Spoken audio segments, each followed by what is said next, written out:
This episode may contain content of a graphic nature, including descriptions of physical and sexual violence against adults, children, and animals. Listener discretion is advised.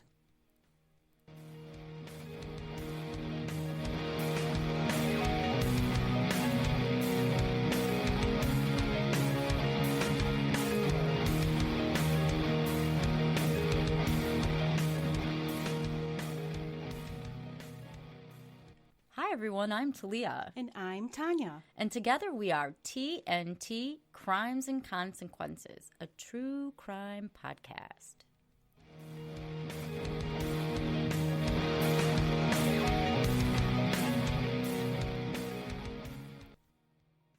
Hi Tanya. Hi, Talia. What's up? I threw you for a loop with that one? I know. I'm expecting it too, so I don't know why. I'm doing fabulous. I didn't ask you how you're doing. Oh, you didn't? What'd you ask me? What's up? Oh, I'm sitting here waiting for your new story. Now you threw me for a loop. Okay. You know how I feel about keeping you waiting. I wonder how our listeners are doing. I wonder how they're doing too. I hope they're well. I hope they're well. I hope you guys are all great. Today's episode is just a little different than normal. Okay. It's going to be really good, though. It's going to be really interesting. I love interesting.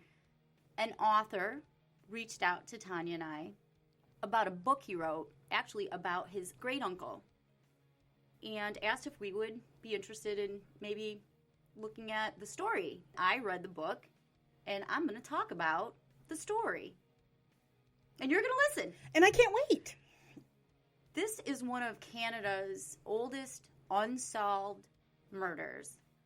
But the great-nephew wrote a book after all the research he did, and he believes he solved it.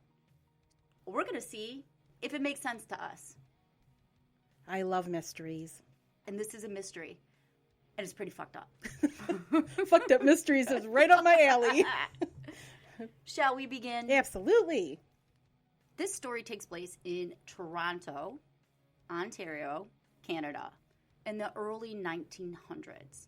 Now, during this time in Toronto, there was this huge influx of immigrants, just like in the United States.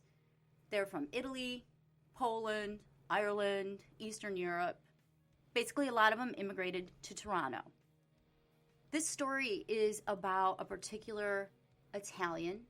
His name is Carmine Lapello, and he was actually born in the United States to immigrants from Italy. He came to Canada when he was about 3 years old and lived with his family in the section of Toronto that was filled with all the other immigrants. Carmine was described as a likable man with an uncontrollable temper.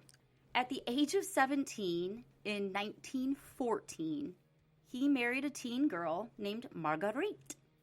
She was the daughter of a professor. As an example of Carmine's temper, he got mad at Marguerite and he ripped her wedding dress to shreds. Oh, that's unforgivable. It's really bad. Not long after the two lovebirds got married, they separated. Marguerite left Carmine because she considered him pretty much lazy, for lack of a better term. He didn't like to work so much. In fact, he even had to borrow money from her, which back in the early 1900s was completely unacceptable. Carmine and Marguerite, they separated, like I said, sometime in 1914. They didn't get a divorce because Marguerite was attempting to annul the marriage. Carmine lived in a poor area in Toronto where all the other immigrants lived. This area was called The Ward. Remember The Ward. It is basically the slum area for immigrants. It had a lot of low-rent housing, which was appealing to newcomers. The conditions there were really unsanitary. There was a lot of street thugs, street gangs, and there was something very interesting forming around the early 1900s. It's called the Black Hand. Dun, dun, dun. Dun, dun, dun. The Black Hand is actually a technique or a tactic used by pre-mafia but also kind of a name for the early formation of the Italian Mafia. The Black Hand is a means to intimidate people through extortion, basically, like writing a letter, you better give me money or I'm going to kill you. That is a Black Hand tactic used by Black Hands. In 1916, the province of Ontario passed the Ontario Temperance Act, which made it illegal to purchase alcohol without a prescription. A prescription? A prescription, or drink it anywhere except in your home with a prescription. You know, the best part is in 1 year, there were 650,000 prescriptions for alcohol written. I wonder what the ailments were that needed alcohol as a prescription. I'm thinking anything. When there's 650,000. Stomato. So basically, the United States had the prohibition, and Canada had the Ontario Temperance Act. In July of 1916, Carmine testified at an inquiry, which is a court proceeding, regarding the tea rooms in the Humbar area of Toronto. Do you know what a tea room is? I sure don't. It's just like a speakeasy. Oh. It's an illegal bar. Think of it as an illegal bar. A tea room. A tea room. Where no one's drinking tea. Yes. So clever, aren't they? I know. The Canadians like to go to the tea rooms to drink their illegal alcohol. And there were a lot of them in the Humbar area of Toronto, which is currently known as the city of Etobicoke? Etobicoke? Or something like that. I apologize to our Canadian fans. In that same year, 1916, Carmine bought 2 cars that were approximately $1,350 each, and he began his own taxi cab business. To put this in perspective, the cabs cost $1,350, and a yearly wage for a man in Toronto at that time was $600. Wow. Carmine bought 2 cabs. He drove one of them frequently, and they also hired 2 employees, Stanley and Edgar. Carmine began referring to himself as Tony Ross instead of Carmine Lapello.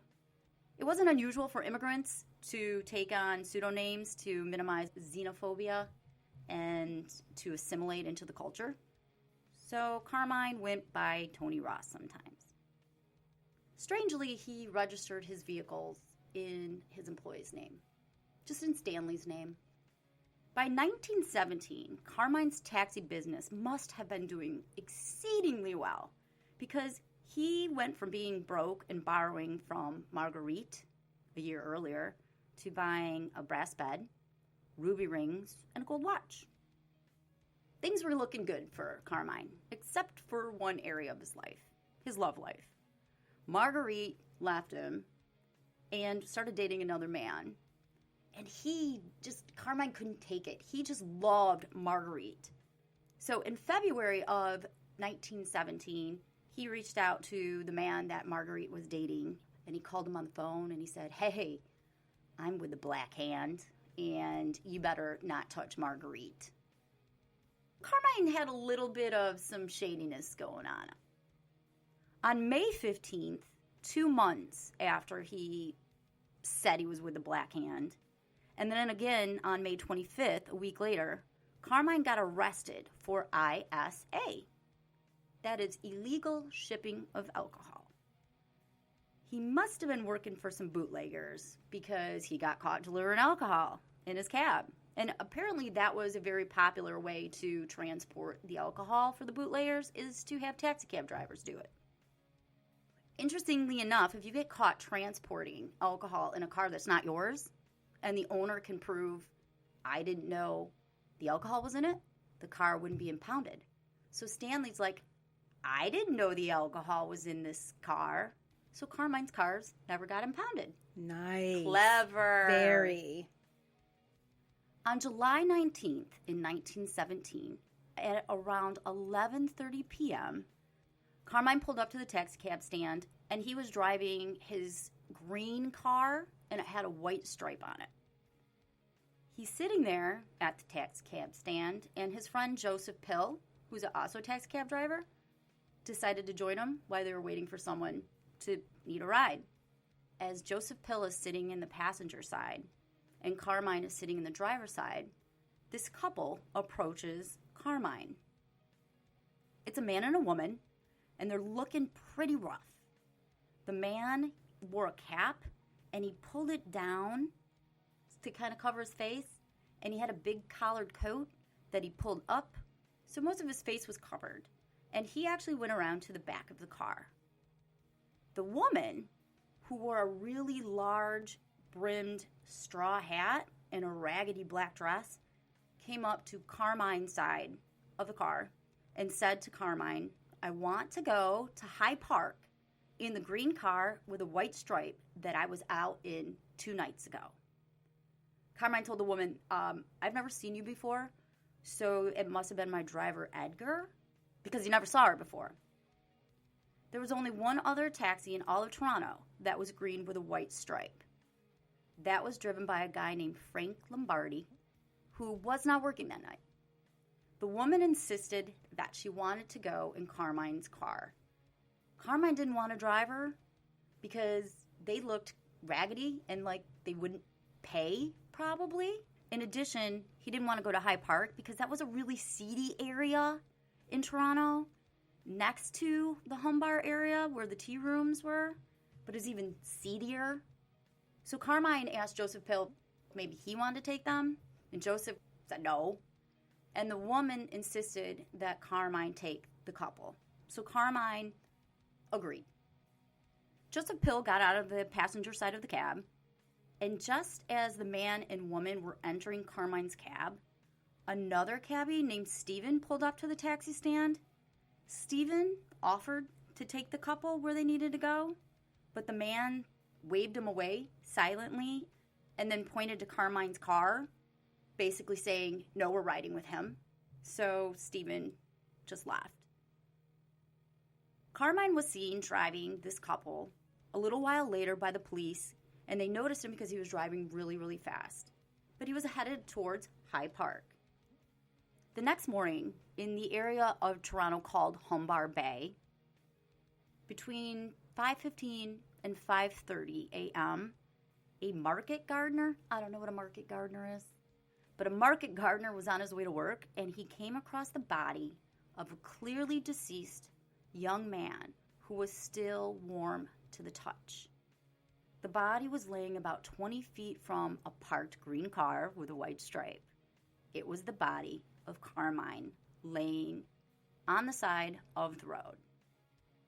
Carmine had been stabbed repeatedly. His shirt was lifted up and his pants were unzipped, and someone had intentionally exposed his genitals.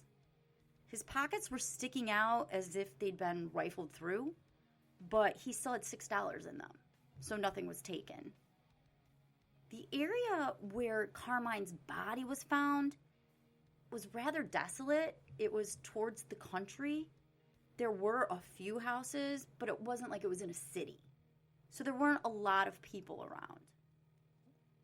Carmine's body was taken to the coroner's office. The medical examiner did an autopsy and determined that Carmine had been stabbed 14 times in the back with a stiletto knife. Do you know what a stiletto knife is? Yes. See, I didn't. It's a very long, thin blade. Yes, that is specifically used for stabbing. Oh, it's made for stabbing? Basically, because it's got a point on it that makes penetration much easier. Oh. Mm-hmm. It's a scary knife. It is a scary knife. Carmine's lungs had been punctured, which caused his lungs to be filled with blood, and he suffocated almost immediately after only probably getting 2 or 3 breaths in. There were 12 wounds on his back and 2 on his neck made from the stiletto. He did have some defensive wounds, so he did put up a fight. The medical examiner estimated that his time of death was about an hour and a half before his body was found, which is why it was still warm, which would place it about 3:30, maybe 4 a.m.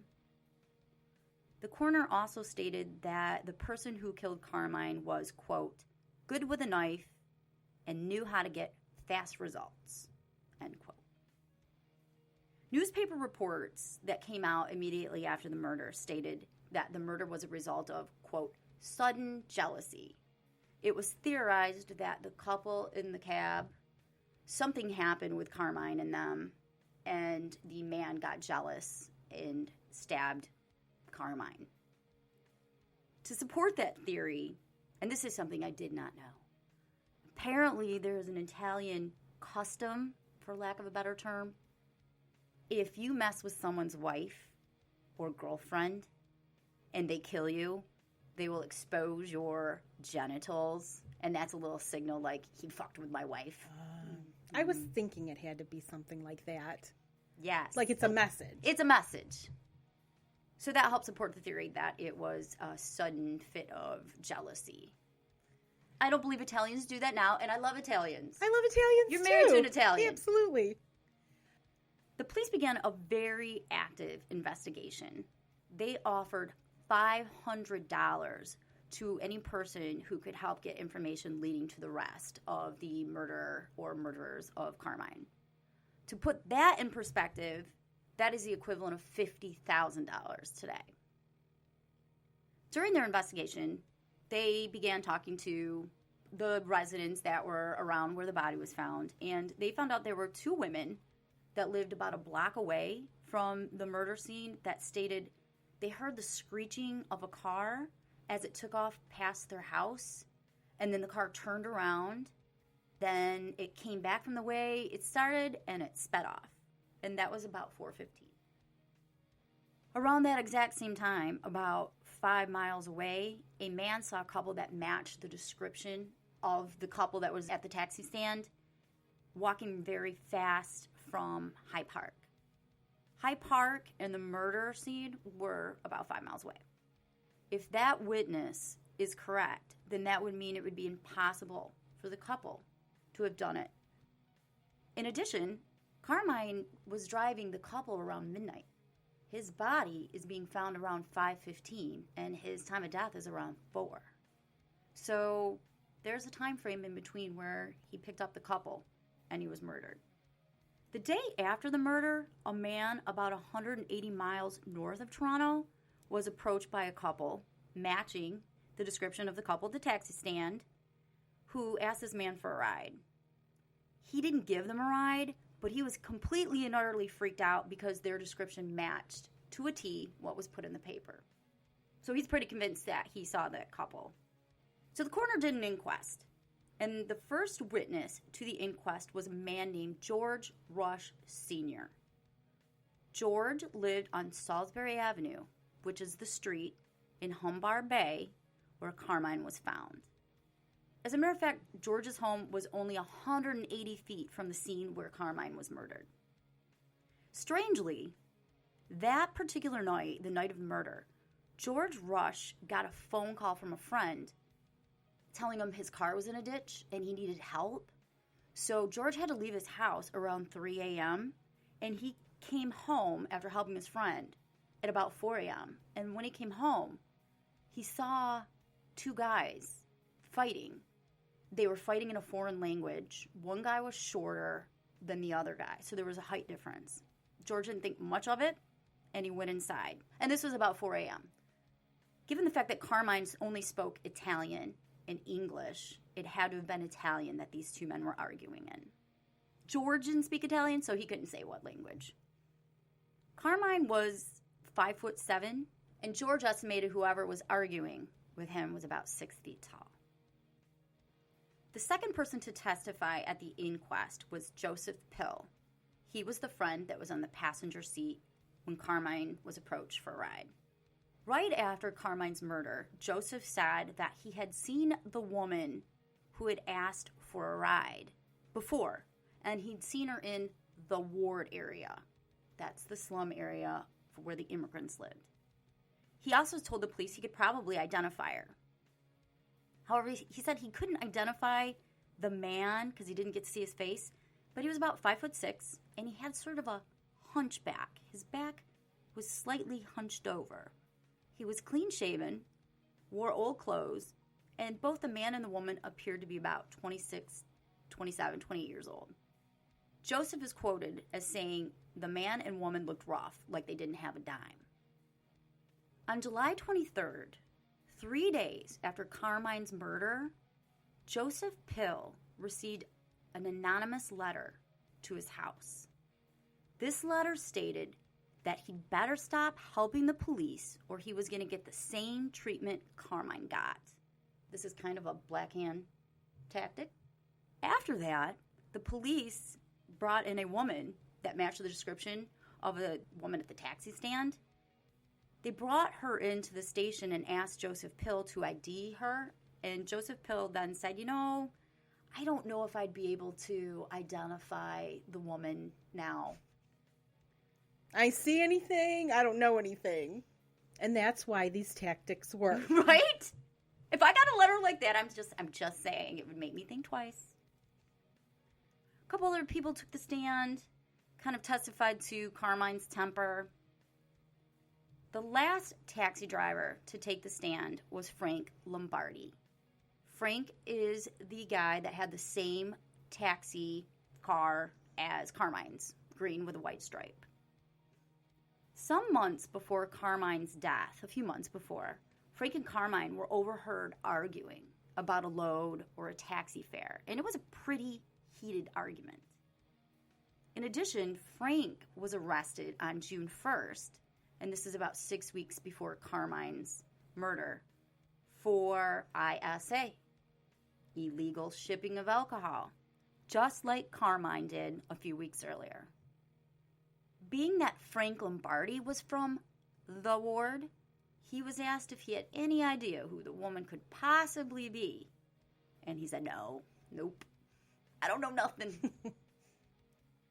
Some of the residents on Salisbury Avenue, the street where Carmine's body was found, said that the day before his murder, they saw two men in a parked car near the exact same spot where Carmine was found. And they had a flashlight, and they were moving the flashlight and walking around, almost scouting the area. And that was just the day before his murder. 2 weeks after Carmine's murder, the Globe, a Toronto newspaper, received an anonymous letter. The letter stated, quote, "You can tell the police that there is no use looking for the woman in the Lapello," and they quote, "mystery. As for the man, what can you expect from a few hick detectives? It was coming to Lapello, and he got it good, the same as one of his friends will get if he don't keep his nose off this affair." Oh. End quote. Damn, they got to send that to the paper. I know. They ain't playing around. I think Joseph Pill got the message already. Right. Joseph Pill's like, I don't know. I don't know anything. I don't know anything. The letter to Joseph Pill and the letter to the Globe were both handwritten, and examining the letters, it was pretty clear that it's the same handwriting. So whoever wrote it to the Globe wrote it to Joseph Pill. But our little writer friend wasn't done. On August 8th, 6 days after the first letter was received by the Globe, they sent another anonymous letter. And this is just weird. This is just weird. This letter stated that the reward for information leading to the arrest of the killer or killers should be raised to $1,000. The writer stated that he or she would then give the name of the woman from the taxi stand. The writer said, "She's in Toronto, but your police can't find her. But basically, if you raise it to $1,000, I'll tell you where she is in Toronto." Again, handwriting experts said it was the same person that's authored the other two letters. What a stupid letter. I know. It's just dumb. Yeah, what's extra stupid is they're saying they have the information, and they're also saying she's in Toronto. They're giving information away. The nephew that wrote this story, the great-nephew, Joseph Lapello, he had all of the letters analyzed by a handwriting expert. And this handwriting expert said the letters were most likely written by a woman who was intelligent, and again, confirmed that all the letters were written by the same person. An Italian man came to the police on August 9th and informed him that he was told by another man who was visiting a lodging house in the ward on a street called Elm Street. This man said that the man who was visiting lodgers at the lodging house overheard a conversation. The lodgers were talking about the murder. And one of the lodgers said, "Oh, I heard the murderer got caught." And the other lodger said, "That couldn't possibly be because the killer was just here at the Elm Street house a little earlier." So let me tell you about the Elm Street house. This house is located at 124 Elm Street in the heart of the ward, the slum area. And it was owned by an Italian immigrant named Mrs. Colello. It was also a grocery store, her home, a boarding house, and Mrs. Colello is known to sell illegal alcohol. It was like a Meyer. Right? It's a one-stop shop. You name it, we got it. Coincidentally, this home / grocery store / boarding house / illegal alcohol sales facility is located right next to driver Frank Lombardi's house. It's his next-door neighbor. Not only was Frank neighbors with Mrs. Colello, he was also close friends with all of her family. And as a matter of fact, he was a witness on Mrs. Colello's grown daughter's marriage certificate. So they're all close. This is very interesting.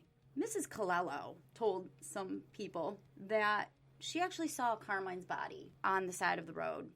She was going out to the country to get some vegetables at 4 a.m. for her store, and she saw his body, but she just assumed that he was passed out drunk on the side of the road and just kept going. Girl, I don't believe that. Come on. How's he passed out outside his car? Wouldn't he pass out inside his car? Is it normal to go to the country at 4 4 a.m.? I have no idea. I don't know. Maybe. Maybe. I wouldn't. I know farmers markets open early, so maybe. I have no idea. Maybe. She wants to get the best vegetables. Exactly. She's going to get there before everyone.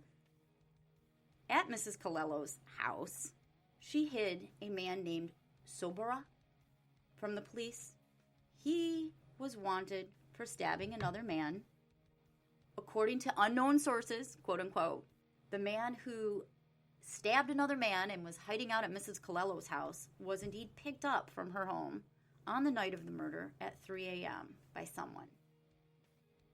Mrs. Colello and her family were in fact members of the Black Hand. And through the years, many of her family members and friends were found dead with bullets in the back of their head. This shit's getting weirder, so hang on. It's so weird.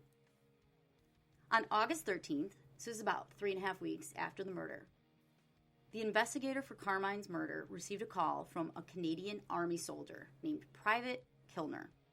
Private Kilner told him that 9 days after the murder, he was on a train leaving Toronto when a woman sat next to him. He didn't know the woman. She made some conversation with him and asked him if he was going to go to Toronto. And he was. She then offered him $5 if he would pick up a suitcase for her. Now, $5 might not seem like a lot, but that's over $100 today. He said, why don't you pick up the suitcase yourself? And she explained to him that about a week ago, her and her husband had hired a taxi cab. It was one she'd used before and really liked. She said they went to High Park. However, on their way, the driver did something to enrage her husband, and there was a fight. She didn't want any involvement in it, so she just took off without her bags and ran away and didn't look back. She went on to further explain to the soldier that she found out the next day that the cab driver was murdered, so he can understand why she doesn't want to pick up the suitcase. I don't even know where the suitcase is supposed to be, okay? This is 100 years old. I don't know exactly where the suitcase is supposed to be. Someplace she didn't want to go and get it. Private Kilner's like, okay, I'll get that suitcase for you. Hell yeah, for $100? It's not a problem. The woman told him to meet her at a particular address near Front Street between midnight and 1 a.m., and she'd give him further instructions on how to get the suitcase. In making conversation, she showed the soldier her return ticket to Montreal. She's like, I'll only be in Toronto briefly, so please come one of those 3 nights. She then suggested that they share a cup of tea. They sat together in the train, and they had some tea. They're driving along. It's going along. Everything's going fine on the train. And then a few minutes later, Private Kilner developed some severe stomach pains and begins to vomit profusely. He became so ill, in fact, that they had to stop and take him off the train and hospitalize him. The doctors diagnosed him with some form of poisoning, but they couldn't determine what kind of poison he was given. What the hell? This shit is weird. Why? Well, I'm going to tell you why. Okay. I'm on the edge of my seat, Talia. Further investigation showed that the address the woman gave the soldier didn't exist.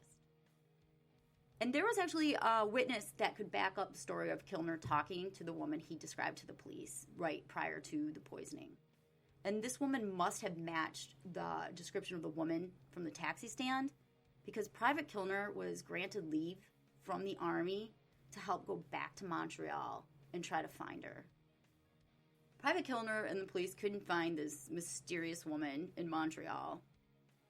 So Private Kilner, he goes back to Toronto, and on August 18th, about 3 weeks after his initial poisoning, and about a month after Carmine's murder, he was brought once again to the hospital, this time a hospital in Toronto. He had been found unconscious in an alleyway near Front Street. He once again had been poisoned and was vomiting blood. According to Private Kilner, earlier that night he'd been visiting a fellow soldier, and then he started walking back to wherever he was staying. He passed by this couple and he heard this woman say, "That's him." And before he could turn around, he said a man grabbed him from behind and dragged him into the alleyway. He was thrown to the ground and his head hit the pavement, so he was really stunned by that. Just as he was starting to scream, some sort of rag that was saturated with something was stuffed in his mouth, and the next thing he remembers is waking up in the hospital. You're looking at me like, what the hell? I'm stumped. I'm going to help put some of these pieces together in a little bit. I know you will. The attacks on Private Kilner did have an effect on the police. They began to really strongly go back to the original theory that it was an attack of sudden jealousy, because they now had a woman that told Private Kilner all about how her husband got in a fit of rage and then a cabbie ended up dead. So any interest that the police had in Mrs. Colello's home on Elm Street and Frank Lombardi and the Black Hand, any of that went away. Next to testify at the inquest was Marguerite, and this is just a few weeks after Carmine's murder. She stated that she felt forced to marry Carmine because he told her that if she didn't accept his proposal, he was going to drink acid and kill himself. Oh. Okay. Okay. What the hell? Can't wait to plan my wedding. I know. Okay. We're going to have a great life together. As I said before, she left Carmine and she had moved on. And in fact, at the time of his death, she was engaged to another man. But that didn't stop Carmine from being obsessed with her. He would make harassing phone calls to her boyfriends, saying he was part of the Black Hand. In addition, 4 days prior to his murder, he confronted Marguerite's fiancé. He warned her fiancé to stay away from her, and then he even punched the guy in the face. 4 days before his murder. Marguerite's fiancé didn't match the description of the guy fighting in Italian. First of all, he didn't speak Italian, and his physical description didn't match what George Ross saw, so the police ruled him out. Marguerite gave the police a big clue in Carmine's murder, but they kind of dropped the ball on it. About 5 months before Carmine was murdered, a letter was sent from Montreal to Marguerite. It was addressed to her with her name on it, but it was actually for Carmine. And it's told Carmine that if he didn't quit talking to the police, he was going to be killed. I believe the handwriting matched all the other letters. The plot thickens. Carmine's case went cold. And when I say Carmine's case went cold, I mean freezing. Nobody's done anything about it except for Joseph Lapello, who decided, I think it was around 2010, to start investigating. He just wanted to learn more about what happened to his uncle and who his uncle was.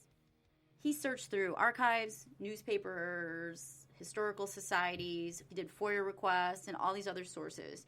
And he began to piece together an intricate web of crime and murder.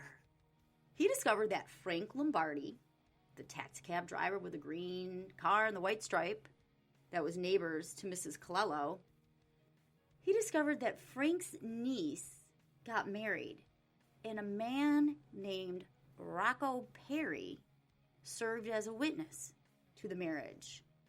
Do you know who Rocco Perry is? Am I supposed to know? He's the Al Capone of Canada. Really? Yes, he is the self-proclaimed king of the bootleggers. How did we not know this? I don't know why I didn't know him, but he's a friend of Frank Lombardi's, and he's a bad dude. Rocco Perry, king of the bootleggers, was the leader of Canada's organized crime in the 1920s. Him and his band of trouble were responsible for at least 17 unsolved murders. And I'm going to tell you what Rocco Perry has to do with this story. But first I'm going to tell you a little bit about him. He was born in Italy. He moved to Montreal when he was 19.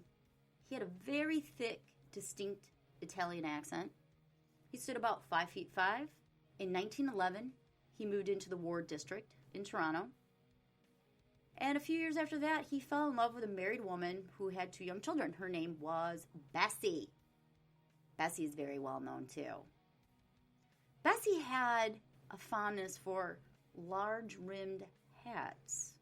The light bulb went off.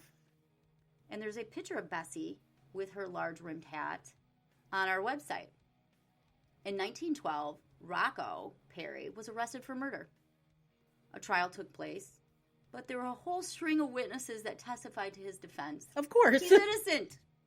One of the witnesses was named Sorbara. He's an Italian who coincidentally was hiding out from the police in Mrs. Colello's house on Elm Street a few years later. Another witness that gave an alibi for Rocco Perry at the time of the murder in 1912 was the sister-in-law of Mrs. Colello's grown daughter, Annie. So there's a connection between Rocco Perry in 1912 and Mrs. Colello and Frank Lombardi. Bootlegging. Yes. Murder. Man, oh man. Trouble. So Frank Lombardi, the Colellos, and Rocco and his wife Bessie, they were all connected along with all of their large Italian families. Big families. Big families. Rocco was acquitted of the murder. Surprise, surprise. So in 1912, when he was acquitted, Bessie left her husband, because she was married, and her 2 babies, because she's a bitch, and began living with Rocco. Rocco took a job as a traveling macaroni salesman. I love it. I didn't know there was such a thing. Apparently he didn't make a lot of money selling macaroni door to door. So he got a job working on a canal project in 1915. In 1916, he had to carry a wheelbarrow. And there's a mugshot of him. And I think the 2 years of him carrying a wheelbarrow did something to his back. Because on his mugshot, his back is a little bit hunched. Mm-hmm. In 1916, Rocco quit the back-breaking job of working on the canal, and him and Bessie started a grocery store. They started selling illegal alcohol by the glass, secretly, in the grocery store. Then they became alcohol suppliers, and they actually supplied the illegal alcohol to Mrs. Colello, which she sold from her grocery store / house / Myers / Walmart. Alcohol wasn't the only illegal business Bessie and Rocco were involved in. They were also major suppliers of morphine and cocaine. Oh, nice.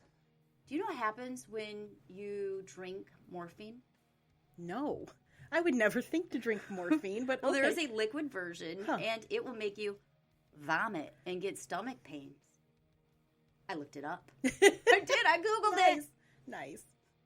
Bessie was also arrested for running a brothel that year. As a matter of fact, she got arrested in March of 1917 for the brothel, only a few months before Carmine was killed. Bessie was the brains of her and Rocco's forming enterprise, and he was like the strong arm of it. Rocco didn't actually reach the status of king of the bootleggers, until 1922. In the interim, he was just building his business. In 1922, the boss of the Black Hand / Canadian Mafia was murdered in the presence of Rocco. And then he stepped in and had to take his place. Somebody has to. Somebody's got to do this. Rocco and Bessie became so successful with the bootlegging business and running the Canadian Mafia that they bought a 19-room mansion and made cash deposits of $869,000 in their bank account, which is the equivalent of $11 million in cash. Damn. Although it's Canadian dollars, right? Yeah, I don't know what the conversion rate is. They made a lot. It's a lot of money. It's still a lot of cash. So here's some interesting facts about Rocco and Bessie that help support the theory that they orchestrated the premeditated murder of Carmine. Hey, wait, Tanya. You haven't done a shameless plug. No, we haven't. What the hell? This story is so engrossing. God, I'm ashamed of me not doing the shameless plug. You always do the shameless plug. I know. Let's do it. Okay.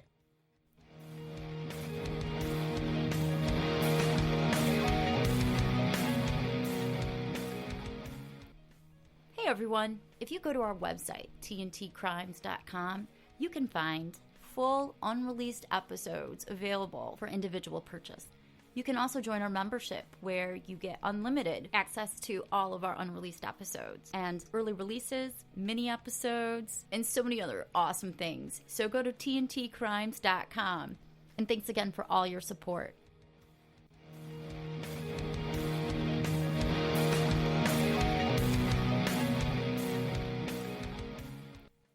We're back, right? We're back. Yeah, we're back. Let's go. Let's do it. Okay. I could not possibly go into all the details that connect Rocco, Perry, and Bessie to the premeditated murder of it because it would involve so many Italians with so many other Italians and then their nieces and nephews and their grandchildren. But I'm going to do the best to explain what happened to Carmine Lapello that night, according to the research in Joseph Lapello's book, Murder Lost to Time. Are you ready for my summary? I can't wait. In 1916, Carmine, who was broke, became involved with Italian bootleggers on Elm Street in the ward, which included his fellow taxicabber, Frank Lombardi, Mrs. Colello, Rocco, and Bessie, though he did not actually know Rocco and Bessie because they were higher up, they kept a lower profile. In addition, Carmine had, before his death, 2 men live with him, and they ended up being a part of Rocco's organized crime gang. Something else interesting is that Rocco had an alias, Tony Ross. Same alias as Carmine. Really? Really. So there's a connection. There are a lot of shady characters in the ward that were doing these black hand tactics, which I stated eventually formed the Canadian Mafia. Being that in 1916, Carmine was broke, someone had to have helped him purchase those 2 taxis, which were to be used to transport illegal alcohol around. He was making great money, not from taxis, but from transporting this alcohol, that he was able to get the gold watch, the rubies, and a brass bed. The police were finding stashes of alcohol in Hyde Park and the Humbar Bay area, and it's believed that Bessie and Rocco were told by Frank Lombardi that it was probably Carmine. So Bessie, in February of 1917, sent a letter from Montreal, because her and Rocco have family in Montreal, to Marguerite to give to Carmine, warning him, you better shut up. He was an informant. It's my understanding he was playing both fields. Swing bat both ways. Whatever the saying is. Yeah. I made that one up. Swinging the bat both ways. That's not one, is it? No. I think I made that up. As I stated, in May, Carmine got arrested twice for the illegal transportation of alcohol. The second arrest is supposed to be mandatory jail time, but he did not get any jail. A week before his murder, someone tipped the police off about a stash house of Rocco and Bessie's in Hyde Park, and the police raided it and took all the contraband. A lot of money for Rocco and Bessie, who were starting things up. Yes. And that was 1 week before Carmine's death in Hyde Park. So Bessie and Rocco believed that Carmine Ratted them out. This was a huge loss for Bessie and Rocco, that stash. And they decided that Carmine needed to die. So they planned his murder. The day before the killing, they had 2 men go out to the area where he was murdered and kind of scout it out with a flashlight to make sure it was a desolate enough spot. Then Frank Lombardi told them what Carmine's taxi cab looked like and made sure that he wasn't driving the same one that night. On July 20th, Rocco and Bessie, who didn't personally know Carmine, went to the taxi stand and asked specifically for Carmine's taxi, given the description they were given, and requested he take them to Hyde Park, where the tea rooms are, and the raid was. Bessie did all the talking because Rocco had a thick Italian accent that would have given him away, or at least helped tip the police off when Joseph Pill described the couple. Rocco had horrible posture, and his back was hunched over. Bessie loved to wear wide-rimmed hats. They were both 27 years old at the time of the murder, and the couple that Joseph Pill saw, he said was 26, 27, or 28 years old. Rocco matched the height that Joseph Pill said the man was. Carmine was seen taking the couple to Hyde Park. Now, no one knows what happened there for a few hours. However, it is believed that Bessie and Rocco called Mrs. Colello's house and arranged for Mrs. Colello's son-in-law, who's a member of the Black Hand, to take her car and drive the man who she was letting hide out, we'll just call him Stabbing Man, to Hyde Park, where the Stabbing Man proceeded to ask Carmine for a ride. After he dropped off Rocco and Bessie. Yes. So Carmine takes this man, for some reason, to Humbar Bay, where Mrs. Colello's car is waiting, along with her son-in-law. And there are reasons why I'm saying it's Mrs. Colello's son-in-law, but I'm not going to get into all of that. So Carmine drives this guy to this prearranged murder spot under whatever ruse stabbing guy used. Unbeknownst to Carmine, Mrs. Colello's son-in-law is waiting in the car just down the road to take the murderer home. Carmine's passenger attacks him. There's a scuffle. Carmine gets outside of the car, and the attack continues. George Rush comes by, kind of sees what's going on, goes inside his house. He was the one that saw the 2 Italian men arguing, yes. Yes. Okay. Once Carmine was actually murdered, the killer intentionally posed the body with Carmine's genitals exposed and his pockets gone through. As kind of like a red herring? Yes, to stage it to look like sudden jealousy. And it worked. It did throw the police off. The getaway driver picked up the killer, sped off. 2 women heard and saw the tail end of it. So the driver and the murderer go to Mrs. Colello's and tell her, your car may have been spotted. So Mrs. Colello says, oh, I was going to get vegetables at 4 a.m. If my car was spotted, that's why. After the murder, Bessie and Rocco eventually separated. Bessie went to Montreal, where she mailed a threatening letter to Joseph Pill, telling him he would end up like Carmine if he continued to help the police. Then Bessie hopped on the train next to Private Kilner. She intentionally told him the story of her husband getting into a fight with a taxi cab driver and then slipped him enough poison to make him sick, knowing when he goes to the hospital, they're going to ask him what happened, and he's going to tell them, I sat next to this woman who told me this. That's the theory. Her goal is to further the narrative of the sudden jealousy. He did end up telling the authorities the story she told him, and it threw the investigators completely off track. They never went back to questioning the people in the ward again. In a follow-up, Frank Lombardi was wanted for murder. He murdered an Italian man who had a knife. This man that he killed was known for using knives. I didn't want to go into that, but it could very well be Stabbing Man. So Frank Lombardo was wanted for murder. He fled to the United States. He began living under the pseudonym of Frank Colo. Not Colello, but Colo.